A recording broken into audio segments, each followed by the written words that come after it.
जय श्री हरि। आप सबका हमारे चैनल में एक बार फिर से स्वागत है। भक्तों, आज है 21 जुलाई और दिन है सोमवार। तो श्रावण महीने में भगवान शिव के सोमवार की पूजा और कामिका एकादशी के व्रत का शुभ संयोग बन रहा है। कामिका एकादशी का व्रत भगवान विष्णु को समर्पित है और इसे श्रावण मास के कृष्ण पक्ष में मनाया जाता है। इस व्रत को करने से व्यक्ति के सभी पाप नष्ट हो जाते हैं और उन्हें सुख समृद्धि की प्राप्ति होती है। कामिका एकादशी का व्रत भगवान विष्णु के साथ साथ भगवान शिव और पितरों का आशीर्वाद भी दिलाता है। कामिका एकादशी का व्रत करने से सभी मनोकामनाएं पूर्ण होती है। इस एकादशी पर भगवान विष्णु की विशेष पूजा अर्चना की जाती है, जिससे उनकी कृपा प्राप्त होती रहे। और कामिका एकादशी का यह शुभ संयोग होता है कि भगवान विष्णु के साथ साथ भगवान शिव की भी पूजा प्राप्त होती है। जो व्यक्ति किसी भी प्रकार की परेशानी या संकट में है, उसे कामिका एकादशी व्रत अवश्य करना चाहिए। तो आइए जानते हैं कामिका एकादशी का महत्व व इस व्रत की कथा के बारे में। अर्जुन ने कहा, हे प्रभु, मैंने आषाढ़ माह के शुक्ल पक्ष की देवशयनी एकादशी का सविस्तार वर्णन सुना है। अब आप मुझे श्रावण माह के कृष्ण पक्ष की एकादशी कथा सुनाने की कृपा करें। इस एकादशी का क्या नाम है, इसकी विधि क्या है, इसमें किस देवता का पूजन किया जाता है, इसका उपवास करने से मनुष्य को किस फल की प्राप्ति होती है। हे भगवान, मुझे आप ये सब बताने की कृपा करें। भगवान श्री कृष्ण ने कहा, हे श्रेष्ठ धनुधर, मैं श्रावण माह की पवित्र एकादशी कथा सुनाता हूँ। ध्यान पूर्वक श्रवण करो। एक बार इस एकादशी की पावन कथा को भीष्म पितामह ने लोकहित के लिए नारद जी से कहा था। नारद जी की इच्छा को सुन पितामह भीष्म ने कहा, हे नारद जी, आपने बहुत ही सुंदर प्रस्ताव किया है। अब आप बहुत ध्यान पूर्वक इसे श्रवण कीजिए। श्रावण माह के कृष्ण पक्ष की एकादशी का नाम कामिका एकादशी है। इस एकादशी की कथा सुनने मात्र से ही वाजपेय यज्ञ के फल की प्राप्ति होती है। कामिका एकादशी के उपवास में शंख चक्र गदाधारी भगवान विष्णु का पूजन किया जाता है। जो मनुष्य इस एकादशी को धूप दीप नैवेद्य आदि से भगवान विष्णु की पूजा करते हैं, उन्हें गंगा स्नान के फल से भी उत्तम फल की प्राप्ति होती है। सूर्य ग्रहण और चंद्र ग्रहण में केदार और कुरुक्षेत्र में स्नान करने से जिस पुण्य की प्राप्ति होती है, वह पुण्य कामिका एकादशी के दिन भगवान विष्णु की भक्ति पूर्वक पूजा करने से होती है। भगवान विष्णु की श्रावण माह में भक्ति पूर्वक पूजा करने का फल समुद्र और वन सहित पृथ्वी दान करने के फल के बराबर है। संसार में भगवान की पूजा का फल सबसे ज्यादा है, अतः भक्ति पूर्वक भगवान की पूजा न बन सके तो श्रावण माह के कृष्ण पक्ष की कामिका एकादशी का उपवास जरूर करें। आभूषणों से युक्त बछड़ा सहित गोदान करने से जो फल प्राप्त होता है, वह फल कामिका एकादशी के उपवास से मिल जाता है।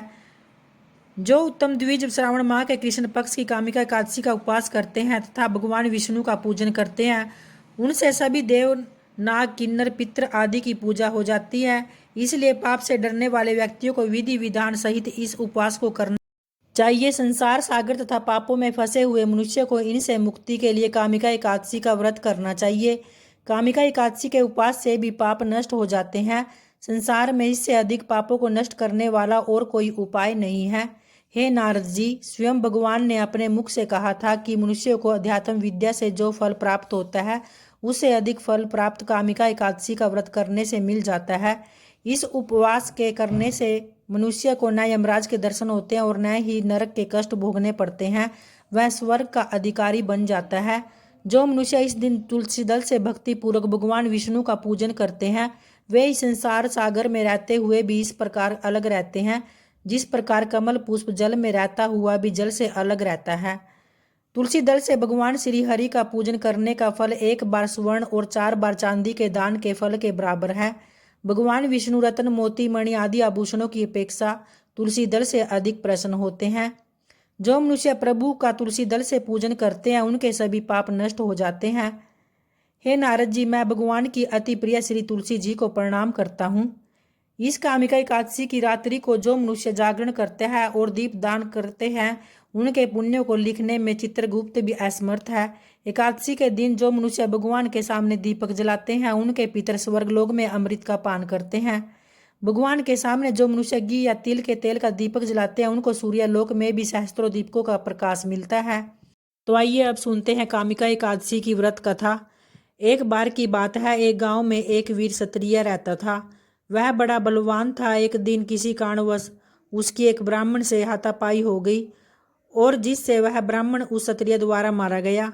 अपने हाथों द्वारा मारे गए ब्राह्मण की क्रियाक्रम जब उस क्षत्रिय ने करनी चाही, तो उस पर क्रोध करके ब्राह्मणों ने उसे ऐसा करने से रोक दिया और उस क्षत्रिय से उन पंडितों ने कहा, हे क्षत्रिय, तुम पर इस ब्राह्मण की हत्या का दोष है, अतः तू पहले इस पाप से का प्रायश्चित कर, तब हम तुम्हारे घर पर भोजन करेंगे। तो इस पर उन क्षत्रिय ने ब्राह्मणों से पूछा कि इस पाप से मुक्ति का क्या उपाय है, कृपा करके मुझे बतलाइए। तब ब्राह्मण ने क्षत्रिय से कहा कि श्रावण माह के कृष्ण पक्ष की एकादशी को भक्ति भाव से भगवान श्रीधर का व्रत एवं पूजन करके ब्राह्मणों को भोजन करा के सद श्रीणा के साथ आशीर्वाद प्राप्त करने से तुमको इस पाप से मुक्ति मिलेगी। पंडितों के बताए अनुसार क्षत्रिय ने वैसा ही किया। उसने भगवान विष्णु का व्रत व पूजन विधि विधान के साथ किया। तो व्रत वाली रात ही भगवान विष्णु ने क्षत्रिय को दर्शन देकर कहा कि तुम्हें ब्रह्म हत्या के पाप से मुक्ति मिल गई है। तो इस व्रत को करने से ब्रह्म हत्या आदि के पाप नष्ट हो जाते हैं और इसी लोक में सुख भोग कर प्राणी अंत में विष्णु लोक को जाता है। इस कामिका एकादशी के महात्म्य से मनुष्य स्वर्ग लोक को प्राप्त करते हैं। तो ये थी भक्तों कामिका एकादशी की व्रत कथा। तो प्रेम से बोलिए जय श्री हरि।